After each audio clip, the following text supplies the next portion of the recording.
Hey there, everybody. Welcome to another edition of Training That Doesn't Suck. Hello, I am Susan Gatti. I am the founder of the Disruptive Spark Training Formula, and we care a lot about how you use your information to help your participants to actually achieve their goals, their dreams, their big desires, whatever it is that we're working on. And today we're coming to you and bringing a really, really fun topic that I think you're going to enjoy. We're doing a makeover, right? So this is going to be a makeover on a journal that was created so that someone who works for me, Holly, if you're out there, say hello. Holly's on my accounting team, but she's also a business owner. She also owns quite a few properties, and some she rents out. And so she came to me and she said, listen, I want to create a really good book for my renters because I want them to have a great experience. I want them to have a really good feeling about being in my house.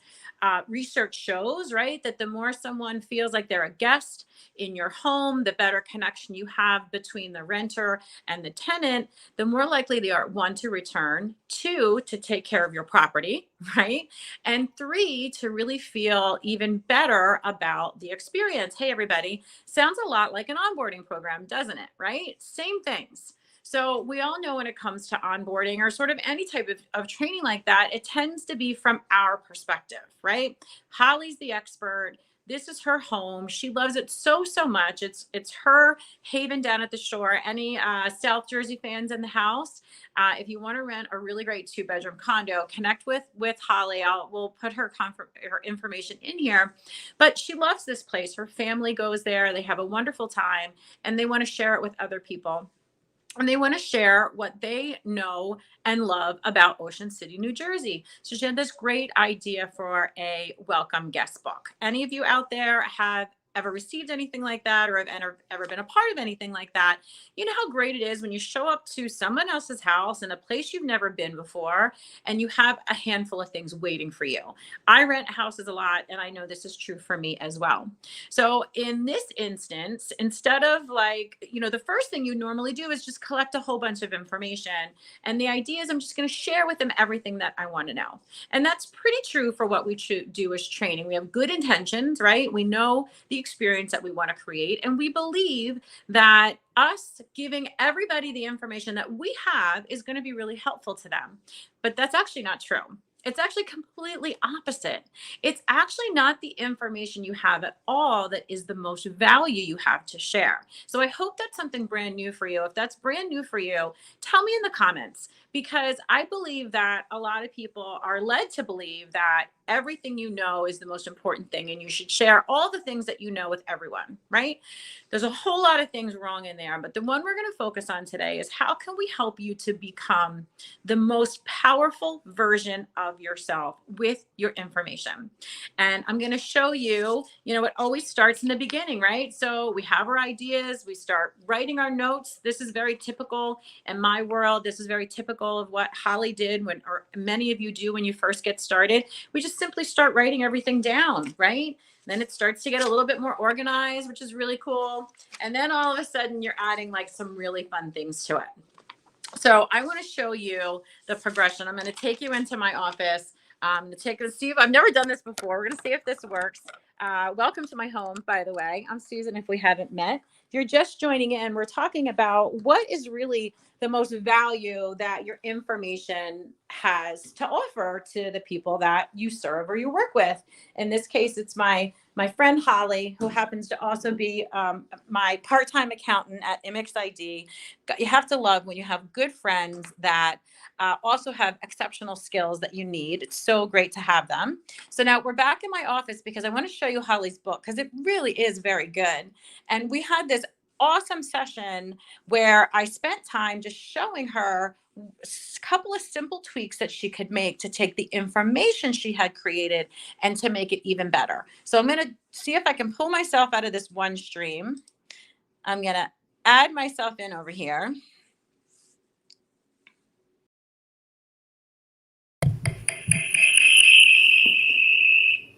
And I'm going to dump that completely. I think we made it. I think we did it. I think it's successful. If anybody's out there, I see a couple people on, do me a favor, just pop me a really quick note. Let me know you can still hear me and you're still with me, because now that I'm at my computer, I can show you what we did with Holly's book and how cool it really is. So let me add her book to the stream. By the way, any Canva users out there, Canva is like hands down one of the best, cheapest, easiest pieces of technology that you can use to add a tremendous amount of value to a lot of things that you are making. I'm going to make her book nice and big. So here's her book.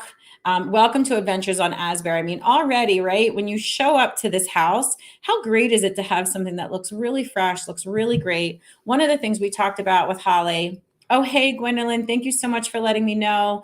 One of the things that we talked about was, wouldn't it be amazing? One of the reasons I love to do this on Canva is that when somebody books ahead of time, you can actually send this piece out via email.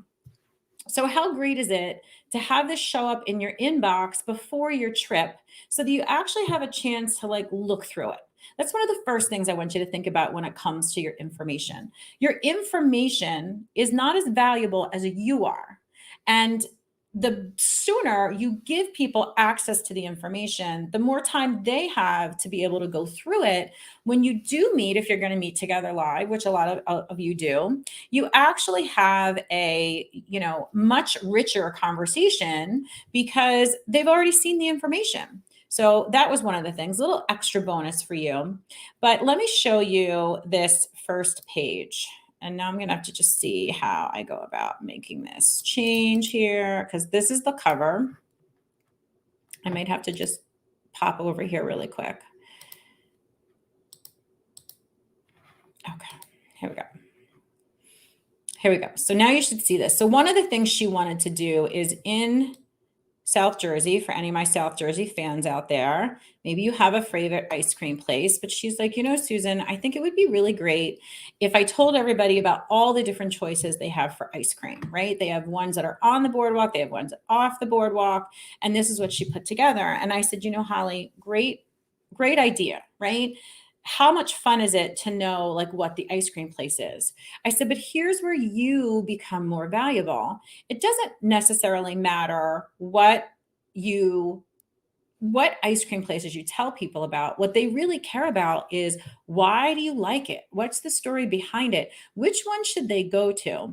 So what we ended up doing is going through her book and saying, where could we scale back on the number of places that you tell people about, but make it a richer experience and all the reasons that you and your family love a particular place. I said, that's really valuable.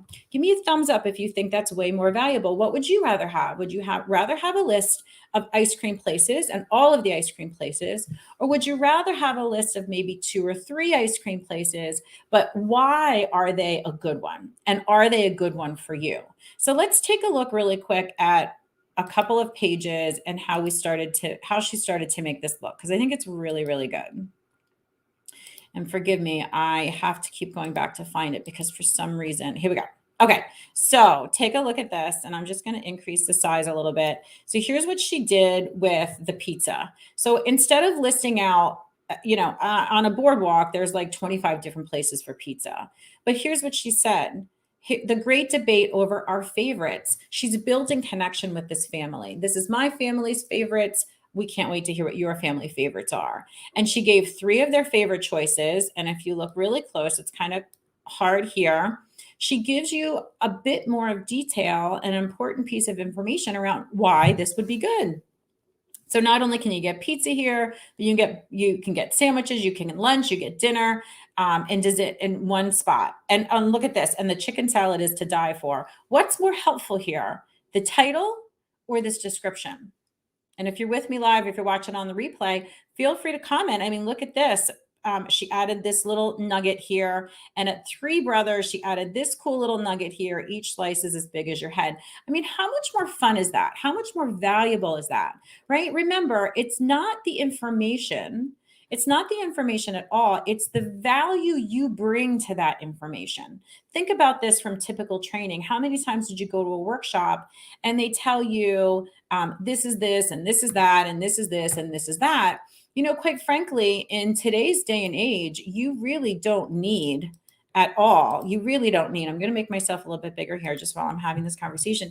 But in today's day and age, listen, we've got YouTube, we've got Yelp, we've got Google reviews, right? We've got the places to get information. I want to know why you like it, right? I want to know what makes it valuable. I want to know, is this for me? Like if I'm in a training class, I really appreciate the fact when, the information shows up ahead of time. And when I come to the class, there's a really qualified, I would call advisor, not just a facilitator. A facilitator shares information, but a qualified advisor who can help me make sense of it. I read this, but I didn't get it. Or, I tried it, it didn't work, right? Or, this happened to me before. And when I tried this worked really well for me, especially if you're in a group of people. Do you see how that starts to become a completely different conversation from simply giving people information? And I'm going to pick on emotional intelligence because I believe we've been teaching emotional intelligence for, a lot of years, especially in corporate, for those of you in corporate. But I do question how well people are able to actually manage the triggers that cause emotional reactions. I don't think very well at all. I'm curious to hear your thoughts on that, because we never actually practice that part of it. I never get to go to a class and say, you know what? When I was driving down the highway today and that person cut me off and I wanted to give them the you know what, or I gave them the you know what, I didn't know how to make that any different. Like I get it was a trigger, right? I get it wasn't, maybe my best example of being emotionally in charge of myself, but I have no idea what to do with that. Where do you go for those types of conversation? That's the value you bring when you're the advisor with the right information.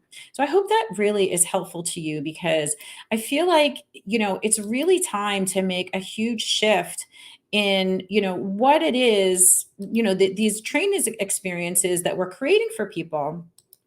Because the difference between understanding a term, right, and being able to, I wanted to show you one more thing, right, and being able to make sense of a behavior or an experience or a reason something didn't work. Can't tell you how many companies I go into like, oh, Susan, that doesn't work. Okay, how many times did you try it? Once. And we never tried again. Honestly, it never works the first time. Not very well anyway, and not the way you thought. I've done some other really great trainings on, on that. You can go look at those. But let's wrap up this session really quick. I want to show you one more, because here's what happens as you start to learn a skill and then start getting really good at it. Just overall, look at how much fun this page is, right? And it's not just donuts now, it's delicious donuts. And here's our three favorite places, but this is absolutely adorable. Look at, there's 155,648 possibilities. What? I want to go check this place out, right? Best cream-filled donut in the land. If you're a cream-filled donut fan, which donut shop do you think you're going to? Right? Fresh and hot donuts and Surrey rentals to work off the calories. It's a hot thing down at the Jersey Shore, these Surrey rentals. So all of a sudden, this page, if you compared it to this page, right? This is nice. This is good. Thank you for telling me this information. But wow, holy cow, I want to go check out a place that has this many possibilities. Gosh, Holly, that's something I never even would have known. Thank you so much for sharing that with me. And quite frankly, the second you start doing that for people, the relationship you create with them is night and day. And remember, in the beginning, what's the goal of a book like this? What's the goal of an onboarding book, right? What's the goal of, creating workshop experiences? Or for those of you that are designing programs, what's the goal of what you're creating? It's not to tell people something, right? It's to help them make a transformation.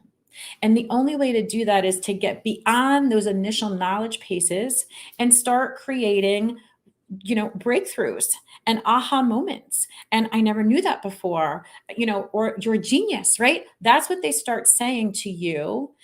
That's the relationship they start creating with you when you help people to take what you know to be true and to make sense of it. So I hope you enjoyed this episode and this makeover. I have to really thank Holly. Holly, thank you so much for allowing me to share your brilliance. I am so proud of Holly. She's up to like 5 properties right now. She's killing it. And for those of you that think that employees with a side hustle is a bad thing, I want to like completely change your mind on that, because when an employee becomes a business owner, they think exponentially different than they do as somebody that works for someone else. And they bring that with them to work. Remember, we bring everything with us to work, the good, the bad, the ugly, right? So why not help people be even better in their side hustle or whatever it is they're most passionate about? Because the bigger they get someplace else, the bigger they're going to get at work. So I hope you had a great day. Thank you for tuning in to this episode of Training That Doesn't Suck. I am always interested in hearing any topics that you would want to talk about. And I want to invite you to consider building any of your training needs with us. We have everything from how do I just create content? That's our entry level. Our accelerator program is about how do I create a whole program based on my expertise. And of course, the Imix ID side of our company is our custom one-to-one work. I look forward to connecting with each of you. Please feel free to leave me a comment. Tell me what you liked about this. Are you working on some sort of onboarding book? I'd love to hear about it and help you in any way that I can. Gwendolyn, thank you for joining live with me. It was so great to have you. I always feel like when someone's live that I'm actually getting to have a conversation. Take care, everyone. Bye-bye.